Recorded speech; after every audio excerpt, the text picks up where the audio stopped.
Alléluia, gloire au Seigneur. Peuple d'ici et d'ailleurs, soyez bénis, soyez fortifiés par le tout-puissant Dieu de Papa Florian, ce Dieu qui nous unit tous.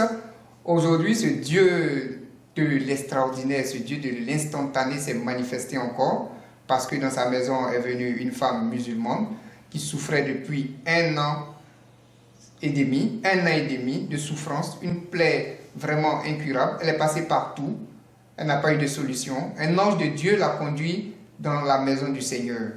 Et de la même manière, le prophète Élisée a dit à Naaman, va te laver 7 fois dans le Jourdain et tu seras pur. C'est ainsi que le prophète Papa Florian a dit à cette dame, va prendre le lait. Et la douleur qui la ténaillait pendant 1 année et demie, cette douleur est passée. Guérie instantanément. Peuple de Dieu, c'est de ça que nous allons vous parler aujourd'hui. Le Dieu de l'instantané s'est manifesté, s'est glorifié. On n'a pas besoin de gêner, on n'a pas besoin de crier.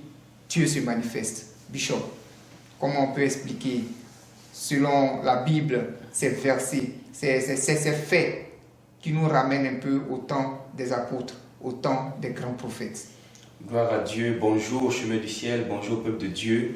Nous sommes encore dans la joie parce que chaque jour, le Dieu de Papa Florian fait plus. Chaque jour, le Dieu de Papa Florian nous étonne. Le Dieu de l'extraordinaire, le Dieu de l'instantané, le Dieu du moment T. Ce témoignage-là a rejoint encore celui de la dame, le ventre chaud. Le ventre chaud, qui était une forte chaleur. Une forte chaleur dans le ventre, qui était guérie à l'instant. Encore la dame, l'autre dame musulmane vient avec la plaie et qui ne dort pas, qui ne dort jamais, qui cherche des solutions partout, ce même jour-là. C'est-à-dire qu'en quittant chez l'homme de Dieu, elle retrouve le sommeil. Ça, c'est l'extraordinaire, c'est l'instantané. C'est ce qui s'est passé quand Jésus a regardé Bartimée. Il lui a dit, est-ce que tu veux être guéri? Il a dit oui. Il dit, alors reçois la vue. À l'instant, Bartimée a reçu la vue. À l'instant, le paralytique s'est levé, il a pris son lit et il a marché. Mais un tel Jésus-là, est-ce qu'on doit fournir des efforts avec lui? Voici la grande question de ce matin. Un tel Jésus qui dit à la dame, prends le lait. Et dès qu'elle prend le lait, elle retrouve son sommeil, elle qui n'a jamais dormi. Elle retrouve son sommeil. Les mouches qui la suivaient partout ont disparu. L'odeur qui était là a disparu. Vous voyez, c'est vraiment extraordinaire. Sur le champ. Parce que Dieu avait déjà programmé, Dieu avait déjà signé, Dieu avait déjà donné. Et quand elle est venue, elle est rentrée dans le plan de Dieu. Sans effort, sans jeûne, sans prière. Elle a simplement pris le lait, elle a vu la gloire de Dieu. Elle est musulmane. Musulmane. Donc elle ne connaît pas nos prières, elle ne connaît pas nos alléluia, elle ne connaît pas tout ça. Mais le Dieu de Papa Florian s'est manifesté dans la vie de cette femme-là. Donc, pour un tel témoignage, l'homme doit se dire qu'il n'a pas besoin de fournir des efforts là où il est au chemin du ciel. Il n'a pas besoin de fournir des efforts parce que tout est déjà planifié. Celui qui vous a conduit au chemin du ciel, c'est le Dieu de Papa Florian. Et il vous envoie pour vous donner votre solution, votre joie. Donc, c'est simplement dire, Jésus, je viens vers toi pour avoir ma part, comme la femme qui avait la perte de sang dans la Bible. Dès qu'elle a touché Jésus, dès qu'elle a pris sa guérison, il n'y a pas eu effort, il n'y a pas eu de bousculade, il n'y a pas eu de jeûne, il n'y a pas eu de prière.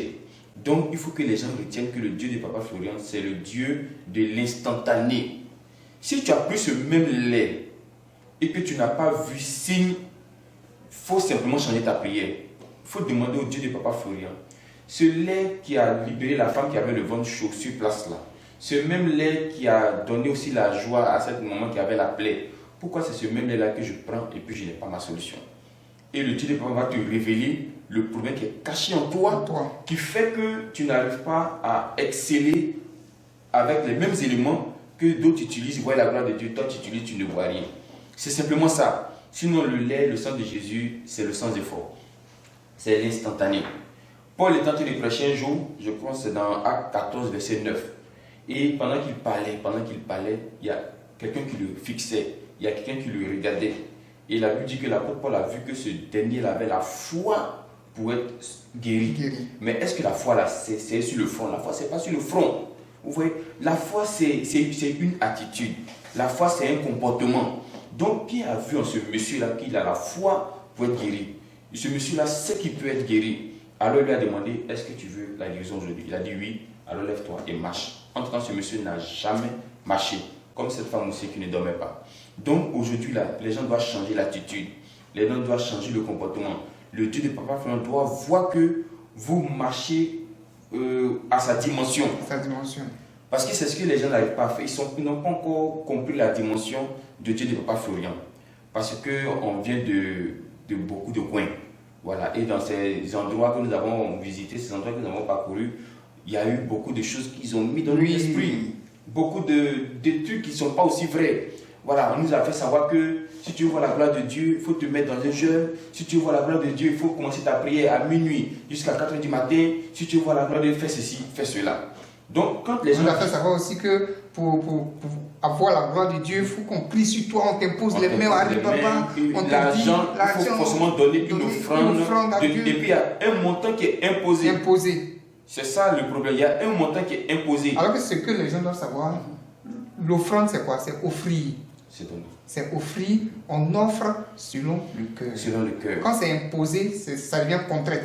Voilà. C'est plus une offrande, mais c'est une contrainte. On te contraint à donner. Et quand on te contraint, ça veut dire que ce n'est pas avec un cœur joyeux. Et là, ça ne marche pas. Ça ne marche pas. Voilà. Vous voyez, ici au chemin du ciel, on ne se fait pas connaître d'une autre manière, on se fait connaître par les témoignages. Ce sont les témoignages qui nous annoncent.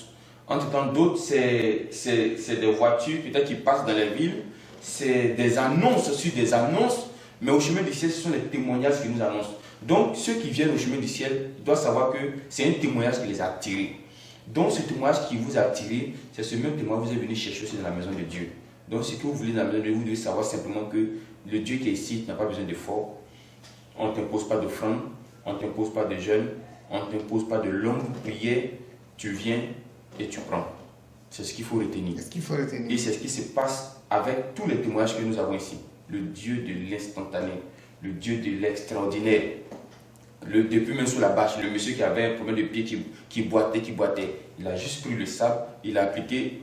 Le même jour, le monsieur a pris sa guérison. Voilà. Donc il n'a pas besoin de fournir d'efforts. Il sait que s'il y a un autre souci, voici ce qu'il doit faire. Donc le pouvoir est dans le lait, le pouvoir est dans le sang de Jésus. Le pouvoir n'est pas forcément sur la chaise de l'homme de Dieu où tout le monde veut aller s'asseoir pour parler. Je vais te rappeler un fait qui s'est passé la semaine passée. Il y a une malade très mourante qui était couchée sur le lit d'hôpital. Elle est au Cameroun. Elle ne connaît pas Papa Florian.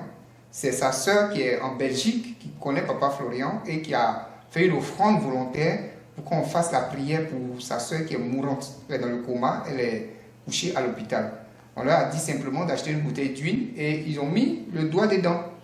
Et Papa Florian a fait la prière de 30 secondes habituelle. Là. Juste après la prière, lorsqu'ils ont appliqué ce sang de Jésus, cette huile consacrée sur la malade, automatiquement elle s'est retrouvée. Automatiquement elle a commencé à demander la nourriture. Celle qui ne mangeait pas. Elle a ouvert les yeux. Vous voyez, c'est pour dire qu'on n'a pas besoin d'efforts ici. On n'a pas besoin d'efforts. Je ne pense pas qu'elle ait vu Papa Florian. Jamais. Elle n'a jamais même appelé, jamais. Même moi-même parler au téléphone, jamais. C'est sa soeur seule depuis la Belgique. C'est le jour de la prière. Papa Florian a fait la prière à celle qui a mis le doigt dans l'huile.